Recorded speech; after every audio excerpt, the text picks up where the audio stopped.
Tonight, I'm at Manao, a Thai-inspired dining experience in Wasarvita, where tradition meets innovation in every course. Manao is the creation of chef Abhiraj Khatwani, working alongside Muhammad Ofari, and together they built something personal, soulful, and bold. The menu is a 12-course tasting journey, vibrant Thai flavors reimagined through local techniques and inventive touches. Just 5 months after opening, they were awarded a Michelin star, with Abhiraj picking up the Young Chef Award at the same time. And rice, the beating heart of Thai cuisine, appears in fermented, roasted, steamed, grilled, and sticky forms. Tonight, we'll immerse ourselves in that journey. Every flavor, every texture, every detail crafted to show what Thai food can become. Let's see what Manao has in store for us. After I was shown to my seat, I was presented with their welcome drink, a melon base with some citrus. Their only menu option is their tasting menu, a 12-course journey from the north to south of Thailand for 490 dirhams. For drinks, there's a pairing option or by the glass, though no alcohol is served here.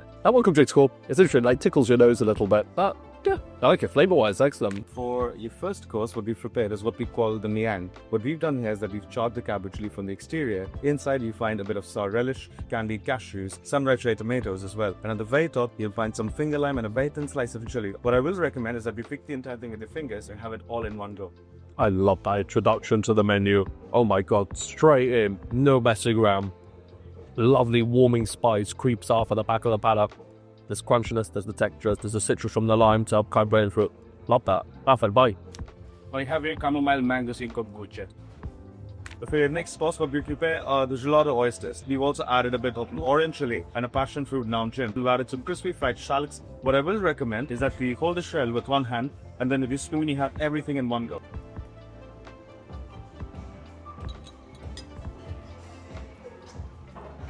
Those crispy shallots help massively with the texture. Just add to that crust takeaway. I mean, it's a personal preference about not liking the sliminess of oysters. Next up was their savoury take on a kanon krok with a fermented rice custard, coriander, and bird's eye chilies, topped with lobster tail, grilled over charcoal, and glazed with a tamarind tamari.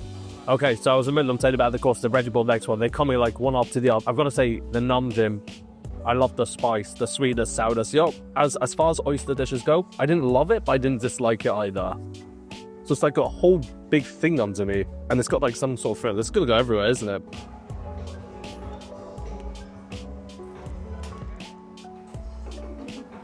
Lobster, perfectly cooked.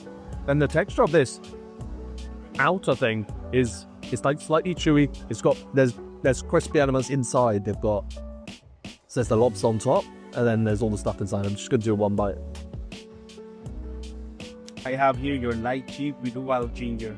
For your next course, we have the Alaskan King Craft Shoulder. It's marinated in chickpea miso and then grilled on an open charcoal fire. Then the garnish will find coriander stems very finely chopped. And I love how they're serving these unapologetically messy foods that are gonna get your fingers dirty, and they've got the wipes there. They want you to touch it. They want you to get involved. It's a very gentle miso flavor. It's not overpowering, and even with the spice itself, this is completely dialed back on the spice compared to some of the other dishes we've made. Wow.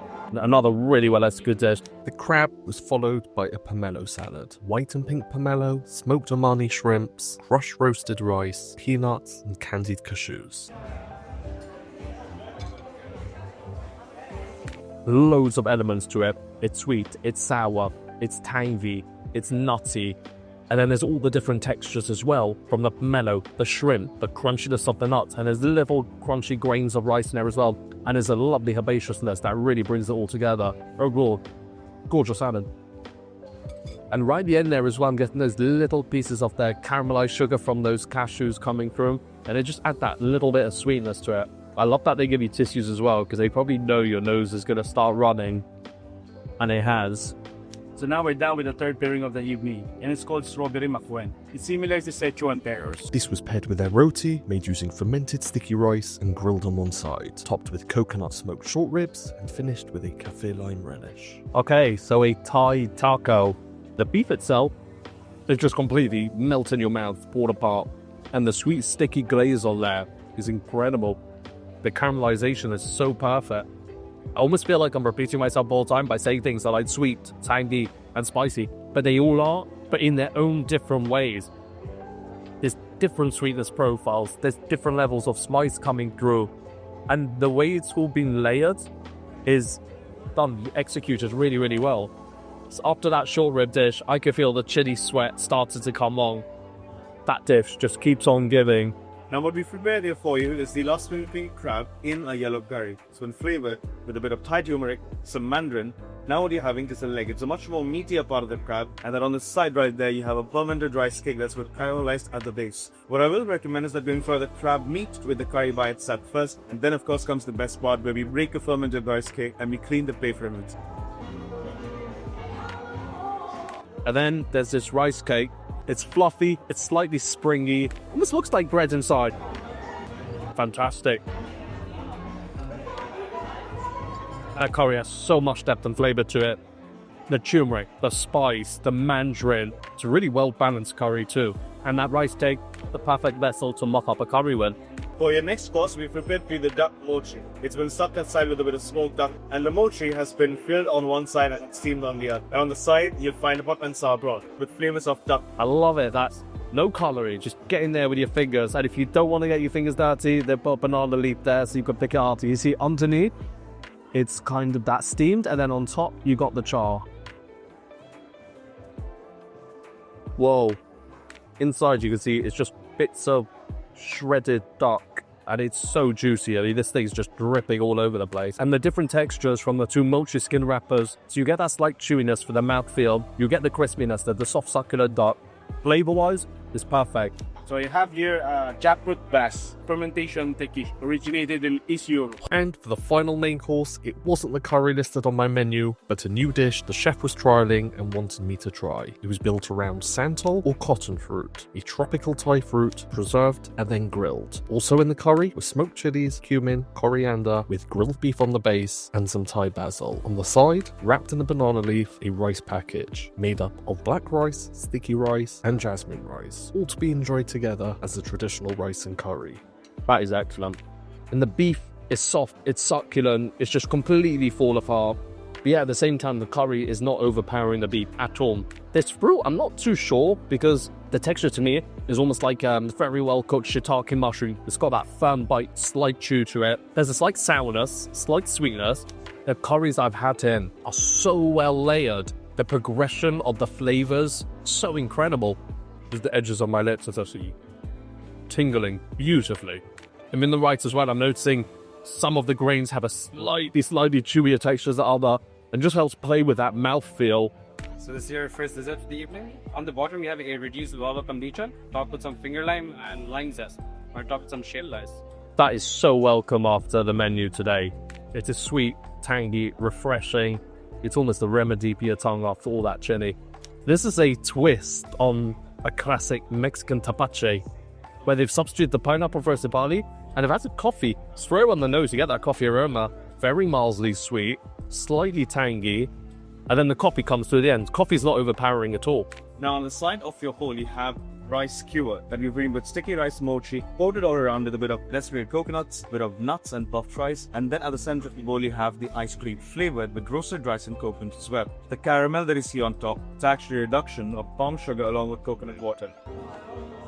The coconut's present, the sticky rice, the toff, the palm sugar caramel.